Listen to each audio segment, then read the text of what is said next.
The Houthis have not yet been deterred and continue to carry out attacks in the Red Sea.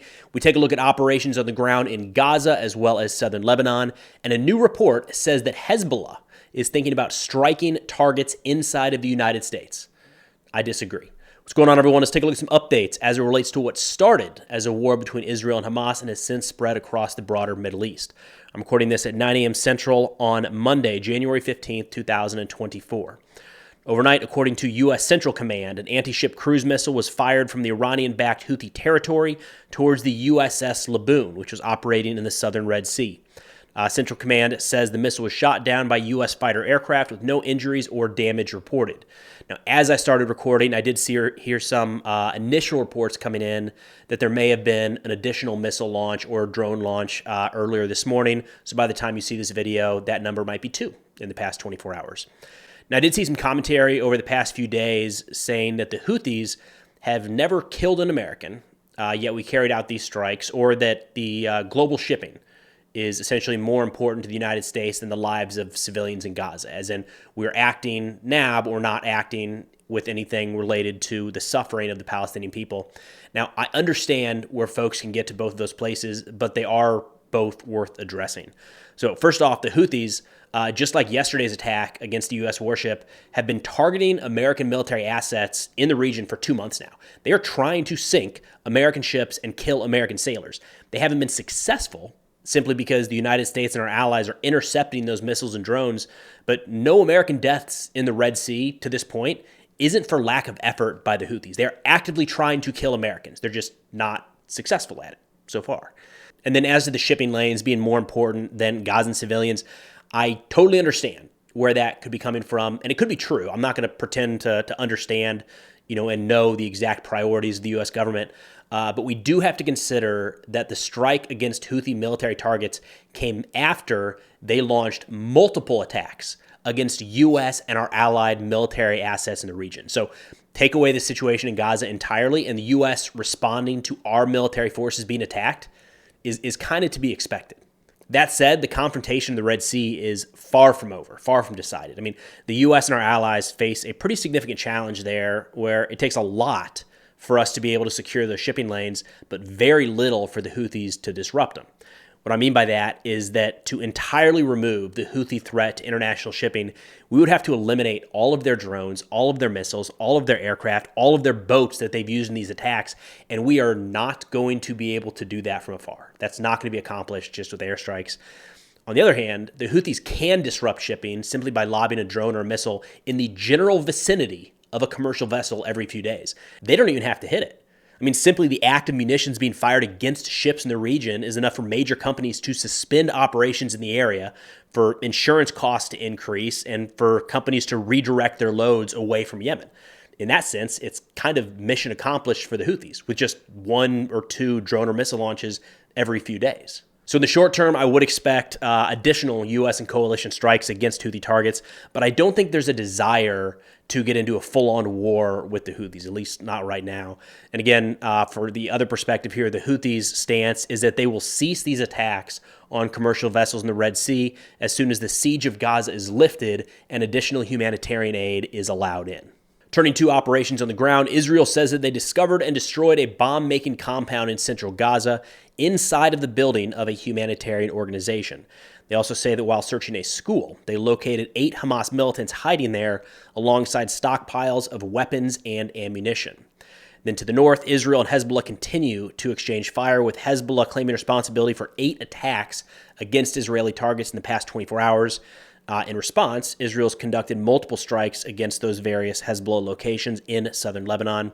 Overall, the northern front is relatively stable right now, especially considering the recent targeted strikes against Hamas and Hezbollah leadership in Lebanese territory last week. Again, the northern front needs to be watched for the possibility of escalation really on both sides. Now, Hezbollah continues to issue warnings and threats to Israel on a pretty regular basis. Their leader, Hassan Nasrallah, just a few days ago said, quote, "The Israeli army, when it was healthy and fully equipped, was destroyed in front of our resistors in the July war. The one who should fear and be afraid of war is Israel, and the enemy's people and settlers, not Lebanon. We've been ready for war for 99 days, and we are not afraid of it. We will fight without ceilings and without borders. Conversely, there is still an argument to be had that some in Israel may want to use the current circumstances to push for a war with Hezbollah. Now, we've gone into that in more detail in past videos, but in short, it's the idea that the Israeli military is already mobilized, right? They have a ton of reserves in uniform. The Israeli civilians to the north have been told they can't go back home until the Hezbollah problem is resolved. And as the fighting in Gaza turns into more of an insurgency, Israeli air and air defense assets are both freed up to shift to the northern front. Again, that is all speculation, but it's also not crazy, so worth keeping an eye on the northern front. So American intelligence officials just warned that Hezbollah is considering attacking the United States. I think this is being taken out of context. It doesn't really pass the common sense test, if you will. Hezbollah is a very significant threat to Israel and a U.S. adversary in the broader region, but they're attacking inside the United States. It just doesn't really track. Now, the article from Politico here says, quote, U.S. officials assess there's a risk that Lebanese Hezbollah militants will strike Americans in the Middle East and even potentially hit inside the United States. 4 officials familiar with the intelligence told Politico. They say, quote, Hezbollah would likely target U.S. personnel in the Middle East first, suggest it could be considering attacks on both U.S. troops or diplomatic personnel overseas. Yes, 100%. Hezbollah will and has targeted American forces in the region. Hezbollah is an Iranian proxy, and they have their own proxies now, the Hezbollah brigades in Iraq and Syria. So the proxy of a proxy. And those organizations have and continue to attack U.S. forces in the region. So saying that Hezbollah or their entities might attack American forces isn't anything groundbreaking. It's happening all the time. However, they say the chance for an assault on U.S. soil is also growing as tensions in the regions escalate, according to U.S. officials. Yes, 100% agree. The risk of a lone wolf style attack or an attack carried out or inspired by a jihadi organization does increase every single day that the war in Gaza continues. 100% agree with that, and we've talked about that here before, but that's not Hezbollah. When you're looking at these lone wolf style attacks, Al-Qaeda is an organization that is going to take advantage of what is happening in Gaza to inspire violence abroad and attacks in their name on behalf of the Palestinian people.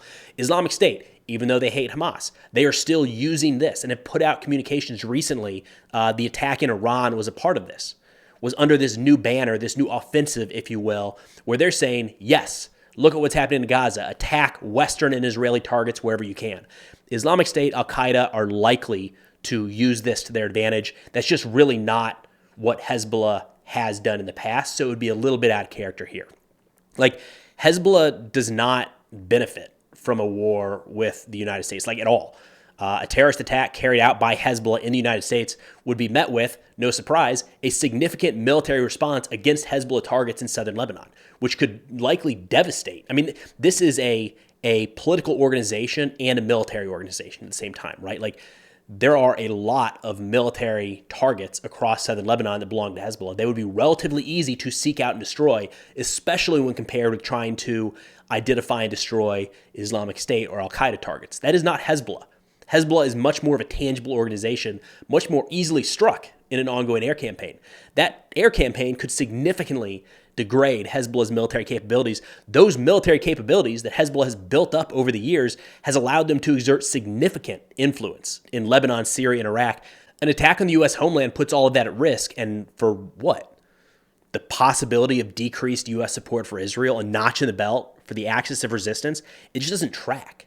There's too much risk and too little reward for a group as established as Hezbollah. They've gotten to where they are today by playing to their strengths.